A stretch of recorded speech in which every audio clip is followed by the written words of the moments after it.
3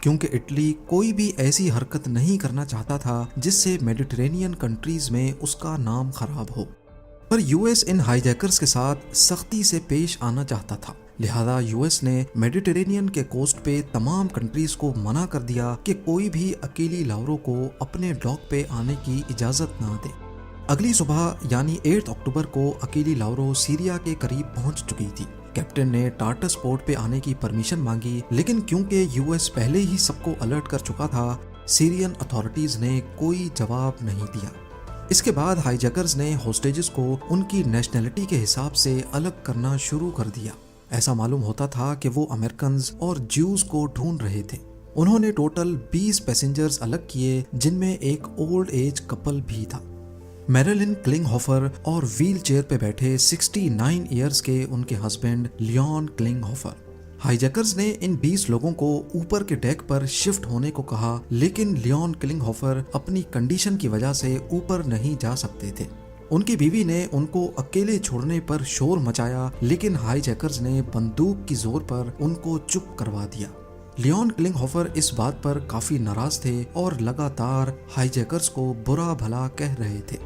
کافی وقت تک جب اکیلی لاورو کو سیریا میں داخل ہونے کی پرمیشن نہیں ملی، تب ہائی جیکرز نے آخر کار اپنی ڈیمانڈز ریڈیو کے ذریعے سیرین اتھارٹیز کے سامنے رکھ دی۔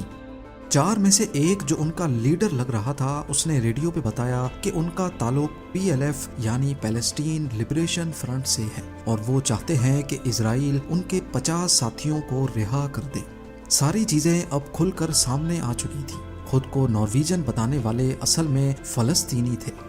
اس ہائی جیکر کا نام یوسف مجید مولکی تھا اور اس نے آخر میں کہا کہ اگر 3 بجے تک ان کی ڈیمانڈز پوری نہ کی گئیں تو شپ میں موجود جوز کو ایک ایک کر کے وہ مارنا شروع کر دیں گے۔ اب یہ کیس اور زیادہ کمپلیکیٹڈ ہو چکا تھا، جس میں 3 اور کردار بھی ڈائریکٹلی افیکٹ ہو گئے: سیریا، اسرائیل اور پیلسٹین۔ ہائی جیکرز کی طرف سے دی گئی ڈیڈ لائن قریب آنے لگی، لیکن نہ ہی ان کی ڈیمانڈز پوری ہوئیں اور نہ ہی کوئی نیگوسیشن ٹیم شپ تک پہنچ پائی۔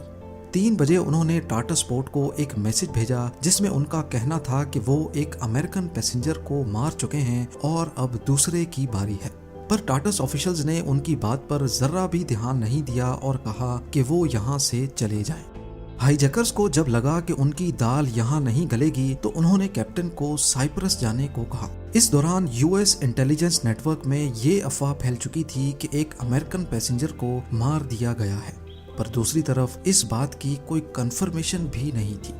اب کیونکہ ہائی جیکرز کی شناخت ہو چکی تھی تو اٹلی نے فلسطینی پریزیڈنٹ یاسر عرفات سے ڈائریکٹلی کانٹیکٹ کیا، جو کہ پیلسٹین لبریشن آرگنائزیشن کے چیئرمین بھی تھے، اور ان سے پوچھا کہ کیا PLO کی اس ہائی جیکنگ میں کوئی انوالومنٹ تو نہیں ہے۔ یاسر عرفات نے نہ صرف اس ہائی جیکنگ کو ڈس اون کیا بلکہ اس معاملے کو سلجھانے کے لیے ایک نیگوسیشن ٹیم بھی ایجپٹ روانہ کر دی۔ اس ٹیم میں ابو عباس بھی تھے، جو کہ PLF کے لیڈر تھے۔ ابو عباس نے سائپرس کے ریڈیو اسٹیشن کے ذریعے ہائی جیکرز کے ساتھ کانٹیکٹ کیا اور ان کو کہا کہ وہ فوراً ایجپٹ کے پورٹ سعید پر جائیں اور تمام پیسنجرز کے ساتھ اچھے طریقے سے پیش آئیں۔ مولکی، جو ہائی جیکرز کا لیڈر تھا، اس نے ابو عباس کی بات مانتے ہوئے کیپٹن کو ایجپٹ کے پورٹ سعید جانے کو کہا۔ ایجپٹ پہنچنے پر ابو عباس نے کیپٹن سے بھی معافی مانگی اور ہائی جیکرز کے ساتھ اکیلے میں کچھ بات چیت بھی کی۔ اصل میں اٹلی اور ایجپٹ اس معاملے کو بغیر ہاتھ میلے کیے ختم کرنا چاہتے تھے، کیونکہ یہ معاملہ پیلسٹین اور اسرائیل کا تھا اور کون چاہے گا کہ دوسرے کی لڑائی میں اپنے گھر کو گندا کرے۔ پر یو ایس چاہتا تھا کہ یہ ٹیررسٹ ہیں اور ان کے ساتھ کسی قسم کی نیگوسیشن نہیں کی جائے۔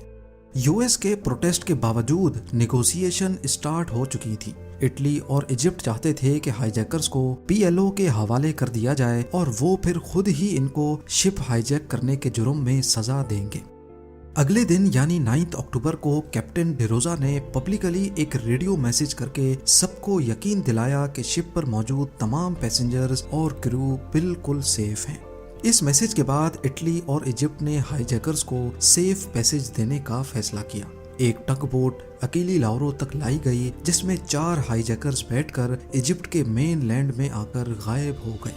سب کو لگ رہا تھا کہ نیگوسیشن کامیاب ہو گئی ہیں اور ہائی جیکرز نے اپنی ڈیمانڈ واپس لے لی ہے۔ پر اصل میں ہائی جیکرز نے کیپٹن ڈیروزا سے بندوق کے زور پہ یہ میسج براڈ کاسٹ کروایا تھا۔ جی ہاں، جب سیرین آفیشل شپ کو پرمیشن نہیں دے رہے تھے تبھی انہوں نے اصل میں ہی ایک پیسنجر کو مار دیا تھا، اور وہ پیسنجر تھا ویل چیئر پہ بیٹھا لیون کلنگہوفر۔ ہائی جیکرز نے کلنگہوفر کی لاش کو سمندر میں ہی پھینک دیا تھا۔ کئی گھنٹوں کے بعد ملنے والی اس خبر نے ایک تہلکہ سا مچا دیا۔ ہائی جیکرز جن کو آزاد چھوڑ دیا گیا تھا وہ اصل میں ایک بہت بڑا جرم کر کے ایجپٹ کی سرزمین پر غائب ہو چکے تھے۔ اب ساری بندوقوں کا رخ ایجپٹ کی طرف ہو گیا۔ اٹلی نے ایجپٹ کو کہا کہ ہائی جیکرز ان کے حوالے کیے جائیں، لیکن ایجپٹ بھی اس معاملے سے دور بھاگ رہا تھا۔ ایجپشن پریزیڈنٹ حسنی مبارک نے کہا کہ ہائی جیکرز ایجپٹ چھوڑ گئے ہیں اور ان کو معلوم نہیں کہ اب وہ کہاں ہیں، لیکن اصل میں یو ایس انٹیلیجنس کو خبر ملی کہ ایجپٹ ان کو ایک پلین میں بٹھا کر تونیشیا بھیج رہا ہے، جہاں ان کو پی ایل او ریپرزینٹیٹیو اپنی حراست میں لے لیں گے۔ 10 اکتوبر کو شام 6 بجے ایجپٹ کی المازا ایئر بیس سے ایک سیویلین ایئر کرافٹ روانہ ہونے والا تھا، جس میں چاروں ہائی جیکرز کو تونیشیا کے لیے روانہ کیا جا رہا تھا۔ پر نہ ہی ہائی جیکرز کو، نہ ہی اٹلی اور نہ ہی ایجپٹ کو معلوم تھا کہ یو ایس کرائسس مینجمنٹ اس جہاز کو ہوا میں ہی انٹرسیپٹ کرنے والے ہیں۔ 4 F-14 fighters, 2 KA-6D year tankers اور 2 E-2C ریڈار پلینز نے میڈیٹرینین کے اوپر ہی پیٹرولنگ کرنا شروع کر دی۔ جیسے ہی ہائی جیکرز کے پلین نے ٹیک آف کیا، یو ایس ایئر فورس کے فائٹر جیٹس الرٹ ہو گئے اور اس کا پیچھا شروع کر دیا۔ 1.5 گھنٹے ہوا میں رہنے کے بعد F-14 ایئر کرافٹس نے جہاز کو گھیر لیا اور پائلٹ کو کہا کہ وہ اٹلی میں نیٹو کی ایئر بیس سیگونیلا میں لینڈ کریں۔ پائلٹ نے ایجپشین ایئر بیس سے کانٹیکٹ کرنے کی کوشش کی، لیکن E-2C ریڈار پلینز نے پہلے ہی اس کے ریڈیو سگنل جیم کر رکھے تھے، لہذا پائلٹ کا ایجپشن بیس سے کوئی کانٹیکٹ نہیں ہو پایا۔ پائلٹ کے پاس اور کوئی چارہ نہیں تھا اور اس نے سسلی کی طرف جہاز موڑ دیا۔ 11 اکتوبر رات کے 12:10 پر جہاز سیگونیلا ایئر بیس سسلی پہ لینڈ کر گیا۔ اس آپریشن کے بارے میں کسی کو بھی معلوم نہیں تھا۔ اٹلی کو خود اس آپریشن کے بارے میں تب معلوم پڑا جب جہاز سیگونیلا ایئر بیس پہ لینڈ کرنے والا تھا۔